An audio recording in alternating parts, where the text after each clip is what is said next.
राजवीर, मुझे बताओ, तुम मेरी बेटी को कहाँ छोड़कर आए हो? तुम्हारे अंदर थोड़ा भी शर्म नाम की चीज़ नहीं है? बाप तो बेटियों के रक्षक होते हैं, उनके रखवाले होते हैं। तुम अपने हाथों से ही पैसों के खातिर ये हाल कर दोगे। मुझे नहीं पता था कि राजवीर मेरी बेटियों को बेच आओगे। मेरा रो रो कर बुरा हाल हो गया था। मैं गैर मौजूदगी में मेरी बेटियों को किसी के हाथों में बेच देंगा, और मुझे यह भी नहीं मालूम था कि उसने मेरी बेटियों को किसी और कहाँ बेचा है। भागलपुर इतना बड़ा था कि मैं चाहकर भी अपनी बेटियों को नहीं ढूंढ सकती थी। जब मैं राजवीर से लड़ती कि मेरी बेटियों को किसे बेचा है, उन्हें वापस लेकर आओ, तो वह कहता कि फिक्र ना करो, तुम्हारी बेटियां जहाँ भी है ऐसो आराम की जिंदगी जी रही है। और फिर मेरी इतनी हैसियत भी नहीं थी कि उनका बोझ उठा सकूं। फिर कल को उनकी शादी भी करनी थी, मैं कहाँ से देता उनका दहेज। मुझे जो बेहतर लगा मैंने वो कर लिया। तुम अपनी बकवास बंद करो और जाओ मेरे लिए ताज़ी रोटी बना कर लाओ। मैं आंसू पोंछते हुए उठी और राजवीर के लिए रोटी बनाने लगी। मेरा दिल अपनी बेटियों की जुदाई में बहुत तड़प रहा था। मेरी ममता उनको अपने सीने से लगाने के लिए बेचैन थी। मेरी तो कुल दुनिया मेरी बेटियां ही थी। बेटा ना होने की वजह से राजवीर को बेटियों से बहुत चिढ़ थी। अभी मैंने एक रोटी के ही तवे से उतारी थी कि दरवाजे पर एक भिखारन आई और दरवाजे पर आवाज़ लगाई, भगवान के नाम पर कोई भूखी को खाना खिला दे, भगवान तेरे दिल की हर इच्छा पूरी करे। मैंने जल्दी से 2 रोटियां ली और कटोरी में सब डाला और भिखारन को देने के लिए दरवाजे पर गई। यह भिखारन अक्सर मेरे घर आया करती थी। मैंने कभी इसे खाली हाथ नहीं लौटाया था। अपने घर में चाहे खाने के लाले पड़े होते, फिर भी मैं कुछ न कुछ इसे जरूर देती। जब मैंने उसे रोटी दी तो वह रोटी अपने साथ बच्चे को भी खिलाई और खुद भी खाई और दुआएं देती वहाँ से चली गई। मैं दिन रात भगवान से प्रार्थना करती थी कि किसी तरह मेरी बच्चियों से मुझे मिलवा दे। मुझे नहीं पता था कि मेरी दुआएं इतने जल्दी कबूल हो जाएंगी। एक दिन जब मैं रात के लिए खाना बना रही थी तो वह भिखारन आई और फिर वही आवाज़ लगाई कि भगवान के नाम पर कोई भूखे को खाना खिला दे। मैंने प्लेट में चावल डाले और उसे देने के लिए दरवाजे पर गई। उसने वह चावल थैले में डाला और बोली, बेटी, मुझे तुम परेशान लग रही हो। अगर तुम बुरा ना मानो तो क्या मैं इस परेशानी की वजह पूछ सकती हूँ? मैं बोली, तुम जानकर क्या करोगी? उसने खुद ही पूछ लिया, तुम्हारी बेटियाँ कहाँ हैं? नज़र क्यों नहीं आती? पहले तो मुझे खाना वही दिया करती थी। उसके पूछने पर मैं रोने लगी और बोली, मैं तो खुद नहीं जानती कि मेरी बेटियाँ कहाँ हैं और किस हाल में हैं। तो जो बात उस भिखारन ने मुझसे कही जानकर मैं बहुत खुश हुई। वह कहने लगी, तुम परेशान क्यों होती हो? मैं तुम्हें बताती हूँ कि तुम्हारी बेटियाँ कहाँ हैं और किस हाल में है। तुम जाकर उनसे मिल सकती हो। मैंने उसका हाथ थामा और बोली, मुझे जल्दी बताओ कि मेरी बेटियाँ कहाँ हैं। तो भिखारन बोली, पहले मुझे यह बताओ कि तुम्हारी बेटियाँ यहाँ से कैसे गई। तो मैंने उसे बताया कि उनका बाप अपनी बेटियों को बोझ समझता था, खुद कुछ कमाता नहीं था, इसलिए उसने मेरी बेटियों को पैसे के लालच में बेच दिया। अब जल्दी से मुझे बताओ कि मेरी बेटियां कहाँ हैं और किस हाल में हैं। तो भिखारन बोली, तुम्हारी बेटियां साथ वाले गांव के चौधरी अभिजीत की हवेली में है। चौधरी अभिजीत बहुत नेक दिल इंसान है। एक दिन मैंने उसकी हवेली के सामने जाकर आवाज़ लगाई तो उन्होंने अपनी नौकरानी को भेजा, जो मुझे अपने साथ हवेली के अंदर ले गई। क्योंकि वह खाने का टाइम था, सब लोग हवेली में खाना खा रहे थे। चौधरी अभिजीत ने अपनी नौकरानी से कहकर मुझे खाना दिलवा दिया। मैंने पेट भरकर खाना खाने के बाद चौधरी अभिजीत से कहा कि मेरे बच्चे घर में भूखे हैं, तो उन्होंने थैला भरकर मुझे खाना दिया। और हाँ, मुझे याद आया, मैंने वहाँ तुम्हारी दोनों बेटियों को देखा था, जिन्होंने खूबसूरत कपड़े पहने हुए थे और मालकिन की तरह कुर्सी पर बैठी खाना खा रही थी। पहले तो मुझे नज़र का धोखा लगा, लेकिन जब मैंने दिमाग पर जोर दिया तो मुझे याद आया कि मैंने तो उन्हें तुम्हारे घर में देखा है। इसलिए आज तुम्हारी बेटियों के बारे में तुमसे पूछा। तुम फिक्र ना करो, तुम्हारी बेटियां वहाँ बहुत ऐशो आराम में हैं। नौकर उनके आगे पीछे घूमते हैं। चौधरी अभिजीत, जो कि पहले बहुत जालिम चौधरी था, उसने बहुत से लोगों की ज़मीन हड़पी थी। पता नहीं फिर भगवान का क्या कारनामा हुआ कि उसकी बीवी की तबीयत अचानक बहुत खराब हो गई, वह चली गई। उसके बाद चौधरी अभिजीत एक रहमदिल इंसान बन गया। तब से चौधरी अभिजीत ने सारे बुरे काम छोड़ दिया है। उसने लोगों से जानने के बाद मैंने सुख का सांस लिया, वरना छीनी हुई उसकी ज़मीनें भी वापस कर दी। यह सोचकर बहुत परेशान थी। पता नहीं मेरी बेटियों के साथ क्या सुलूक होता होगा और वह किस हाल में होगी। भिखारन सब कुछ बताने के बाद वहाँ से चली गई और मैं यह सोचने लगी कि मैं वहाँ कैसे जाऊँ, क्योंकि अगर मैं अपने पति को वहाँ जाने के बारे में बताती हूँ तो मुझे कभी भी जाने नहीं देता। रात को जब मेरा पति घर आया तो मैंने उसे कहा कि कुछ दिन के लिए मैं अपने मायके जाना चाहती हूँ। राजवीर बोला, पहले तो तुमने कभी मायके जाने का नाम नहीं लिया, जब से तुम्हारी माँ इस दुनिया से गई है। मैंने कहा, मैं अपनी बेटियों को याद करके हर वक्त कुढ़ती रहती हूँ और परेशान रहती हूँ।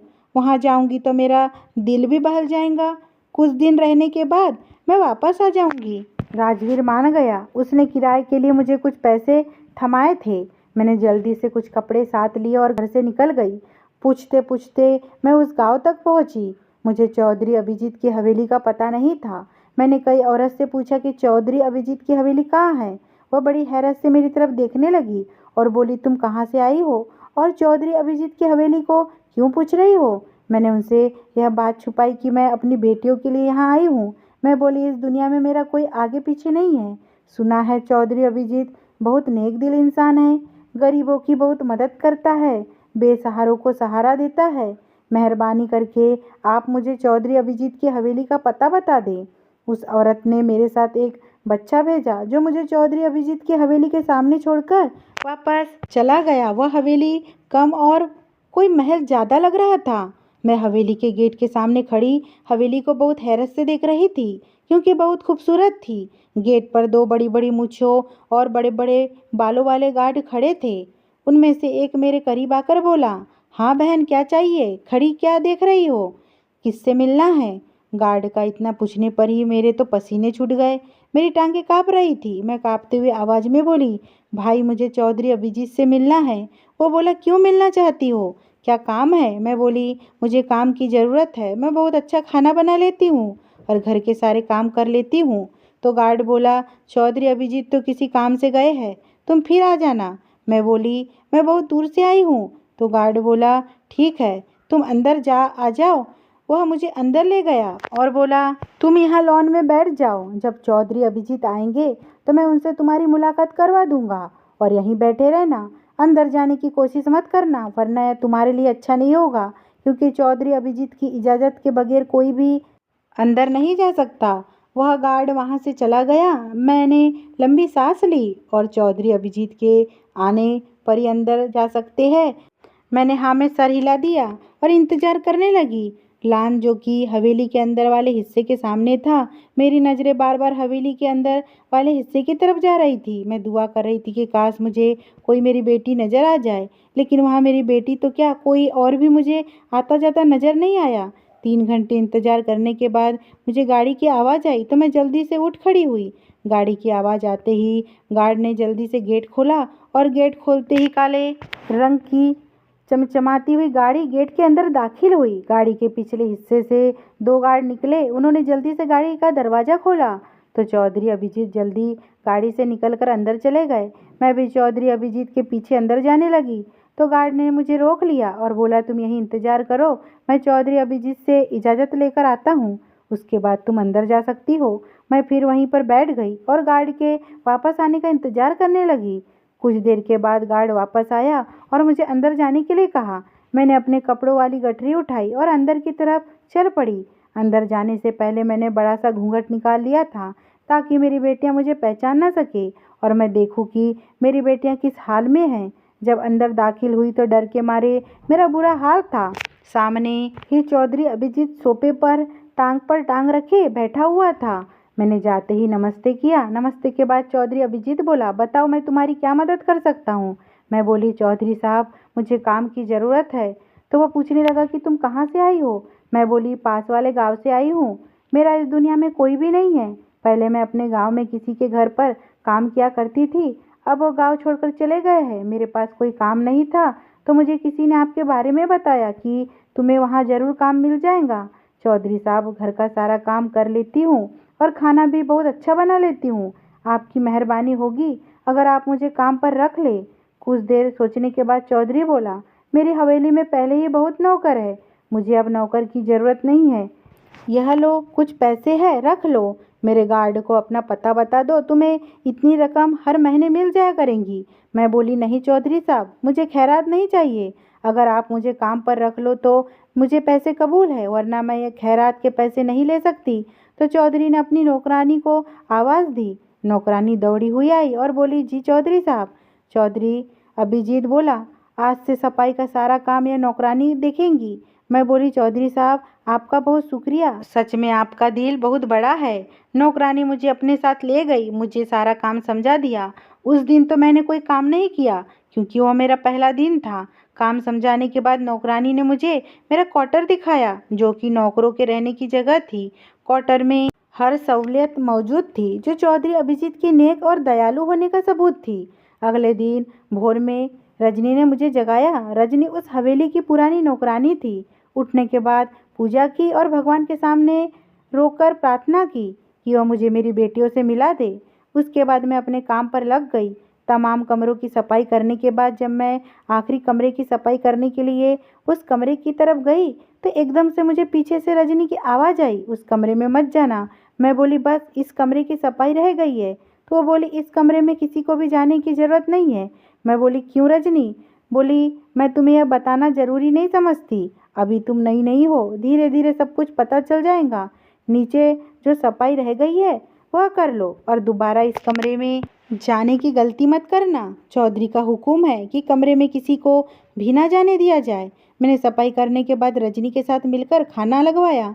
मेरी नज़रें बार बार अपनी बेटियों को ढूंढ रही थी क्योंकि खाना लग चुका था। मैंने घूंघट वैसे ही निकाला हुआ था। कुछ देर बाद मुझे अपनी बेटियों की आवाज़ सुनाई दी, जिन्होंने खाने की टेबल पर आते ही चौधरी अभिजीत को नमस्ते किया। चौधरी अभिजीत ने बहुत प्यार भरे लहजे में उनको नमस्ते का जवाब दिया और बोला, बेटा खाना शुरू करो, हम लोग तुम्हारा इंतज़ार कर रहे थे। खामोशी से घर के लोगों ने खाना खाया। खाना खाने के बाद बारी बारी उठकर जाने लगे तो घूंघट होने की वजह से मुझे अपनी दो बेटियों के पाँव नजर आए। जब उनके पाँव पर नज़र पड़ी तो मेरी ममता तड़प उठी। मैं चाहकर भी उनसे ना पूछ सकी कि उनके पाँव की ये हालत कैसे हुई। वैसे तो चौधरी बहुत नेक दिल बनता फिरता है, मुझे लगता है कि उसकी नेक दिली बस दिखावे की है। असल में तो वह जालिम चौधरी है जो कि पहले कभी हुआ करता था। तमाम काम खत्म करने के बाद जब मैं अपने क्वार्टर में गई तो मैंने रजनी से कहा, तुमसे एक बात पूछूं? वो बोली, पूछो। मैं बोली, वो लड़कियां कौन है जो खाने की टेबल पर बैठी थी? तो रजनी बोली, वो चौधरी साहब की बेटियां हैं। मैं बोली, अगर वो चौधरी साहब की बेटियां हैं तो उनके पैरों की हालत ख़राब कैसे हो गई? रजनी बौखला गई और बोली, अच्छा मुझे अभी कुछ काम है, मैं करके वापस आती हूँ, तुम सो जाओ। लेकिन मैं कैसे सोती? एक माँ थी, एक माँ अपनी औलाद की ऐसी हालत देखकर कैसे सो सकती है? वो सारी रात मैंने जागकर रोते हुए गुजारी। अगली सुबह जब मैं हवेली में गई तो मेरी बेटियां सोफे पर बैठी हुई थी और आपस में बातें करके हंस रही थी। ऐसा लग रहा था जैसे वह यहाँ बहुत खुश है। इतने में चौधरी अभिजीत आया और बोला, तुम यहाँ क्या कर रही हो? चलो कमरे में जाओ, और जो मैंने तुम लोगों से कहा है उसमें जरा सी भी लापरवाही नहीं होनी चाहिए। वो जल्दी से उठी और सीढ़ियाँ चढ़ती हुई उसी कमरे में गई जिस कमरे में रजनी ने मुझे जाने के लिए मना किया था। मैंने भी ठान ली थी कि मैं उस कमरे में ज़रूर जाऊंगी और देखूंगी कि क्या माजरा है। मेरी बेटियों के पाँव ऐसे क्यों हैं? क्यों इतनी ज़्यादा तकलीफ दी जा रही है? वह सिर्फ खाना खाने के लिए नीचे आती है, उसके बाद फौरन उसी कमरे में चली जाती है। यह सिलसिला कई रोज़ तक चलता रहा। मैं किसी को भी यह नहीं बता सकती थी कि मैं उनकी माँ हूँ, क्योंकि अगर किसी को पता चल जाता तो मुमकिन था कि चौधरी अभिजीत मुझे यहाँ से चलता कर देता। मैंने फैसला कर लिया कि मैं किसी न किसी तरह उस कमरे में ज़रूर जाऊंगी और पता लगाऊंगी कि आखिर राज क्या है। एक दिन तमाम कमरों की सफाई करने के बाद बहुत हिम्मत करके उस कमरे की तरफ गई। मैंने अपने आसपास देखा। जब मुझे यकीन हो गया कि मेरे आसपास कोई भी नहीं है तो मैंने हिम्मत करके दरवाज़ा खोला, और दरवाज़ा खोलते ही जो मंजर मैंने देखा वह देखने के बाद मेरा कलेजा मुँह को आ गया था। मैं बयान नहीं कर सकती थी कि उस वक्त मेरी क्या हालत थी।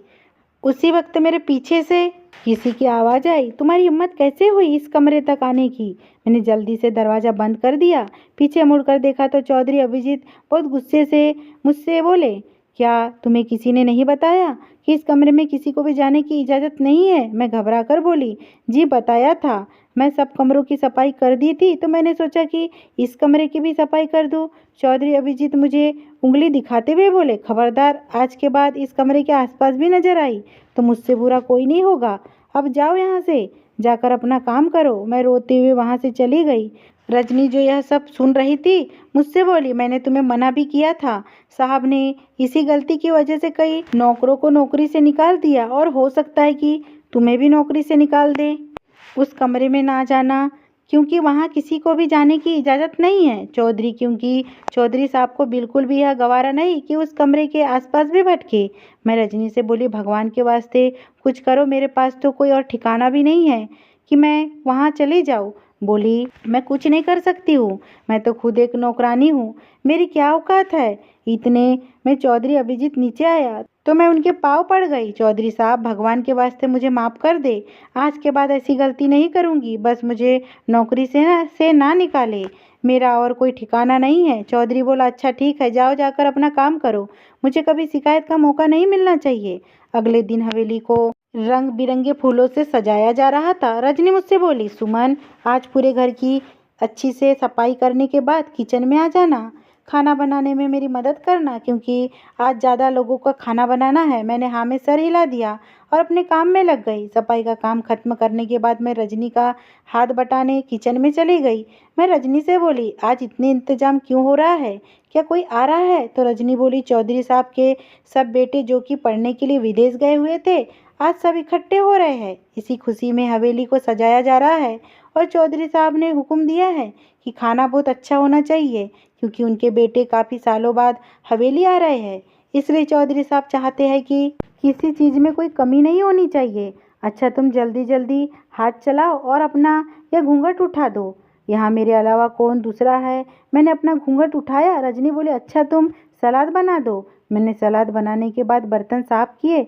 इतनी देर में गाड़ी के हॉर्न की आवाज़ आई। मैंने और रजनी ने जल्दी से ताज़ा जूस के साथ दूसरी चीज़ें ट्रे में सजाई और जल्दी से ड्राइंग रूम में ले गई। यहाँ चौधरी अभिजीत उनके बेटे बैठे हुए थे। हमारे जाते ही चौधरी अभिजीत ने बेटों ने हमें नमस्ते किया। ऐसा लग रहा था कि चौधरी अभिजीत ने उनकी बहुत अच्छी परवरिश की हो। उनकी परवरिश का ही असर था कि उनके बच्चों ने नौकरों को भी नमस्ते किया। उनका बड़ा बेटा बोला, रजनी जी जल्दी से खाना लगा दे, मुझे बहुत ज़ोरों की भूख लगी हुई है। रजनी बोली, जी छोटे चौधरी साहब, अभी लगाती हूँ। मैंने और रजनी ने मिलकर खाना लगाया।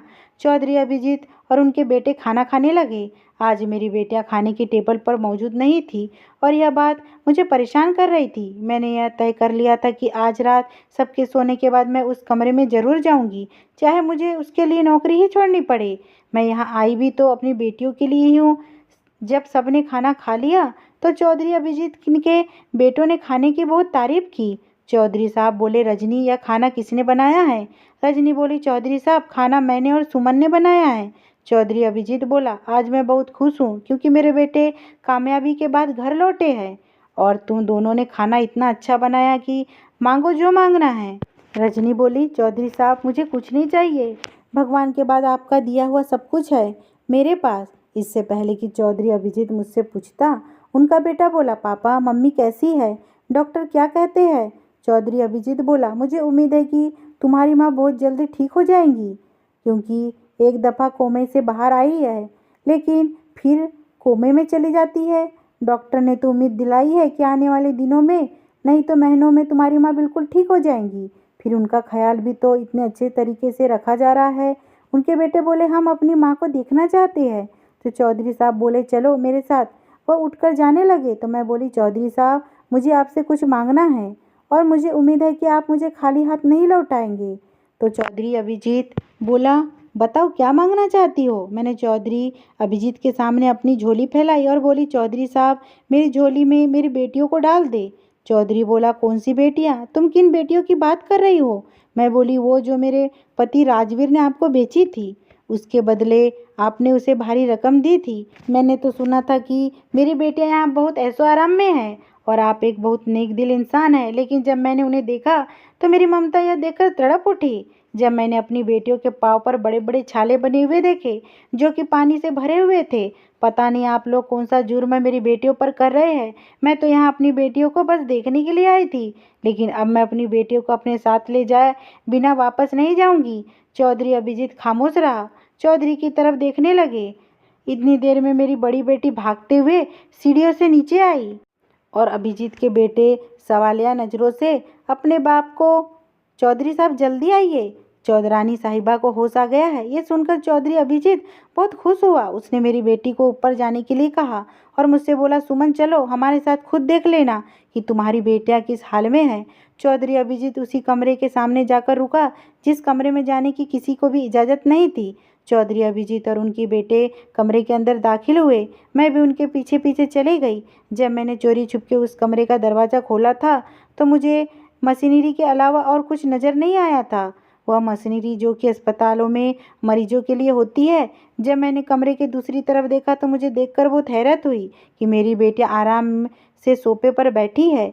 उन्होंने खूबसूरत कपड़ा पहना हुआ था। वह ऐसी लग रही थी जैसे इस हवेली का हिस्सा हो। उनके आगे दुनिया की हर नेमत पड़ी हुई थी। मैंने घूंघट थोड़ा ऊपर उठाया और अपनी बेटियों को देखा। उनके पाँव पर जो छाले बने हुए थे वह भी बिल्कुल ठीक थे।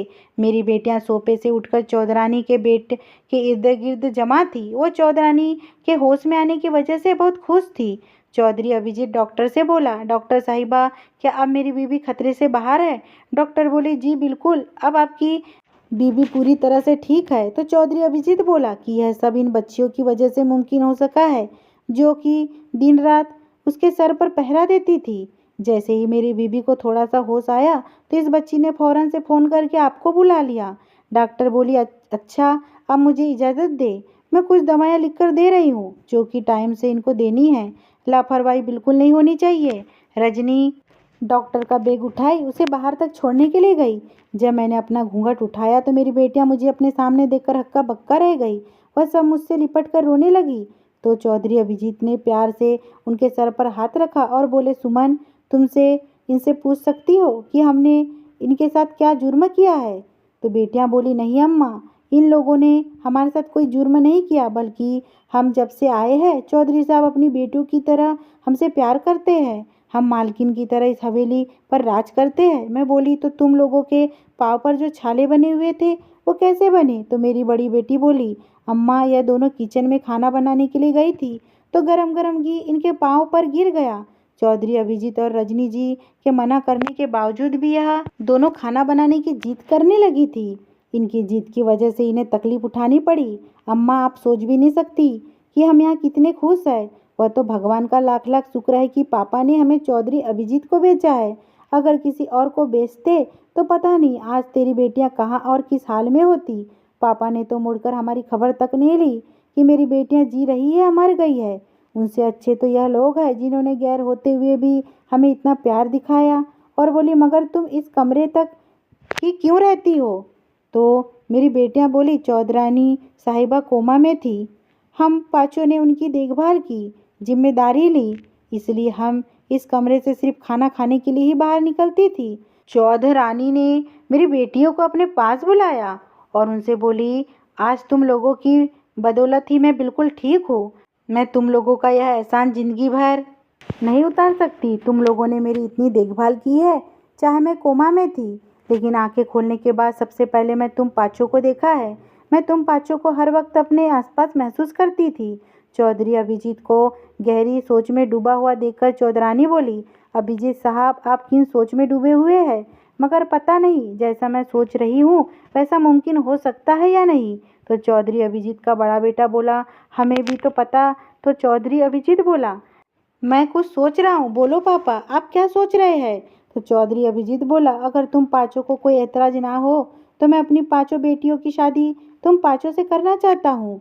तो उनके पाँचों बेटे बोले, पापा हमें इससे कोई एतराज़ नहीं है, आप हमारे बड़े हैं और बड़े होने के नाते आप हमारे लिए जो भी फैसला करेंगे वो हमारे लिए सर आँखों पर होगा। तो चौधरी अभिजीत मुझसे बोला, सुमन बहन तुम बताओ तुम क्या चाहती हो? क्या तुम वापस अपनी बेटियों को उस दरिंदे इंसान के पास लेकर जाना चाहती हो जो फिर दोबारा उन्हीं किसी और के हाथों में बेच सकता है?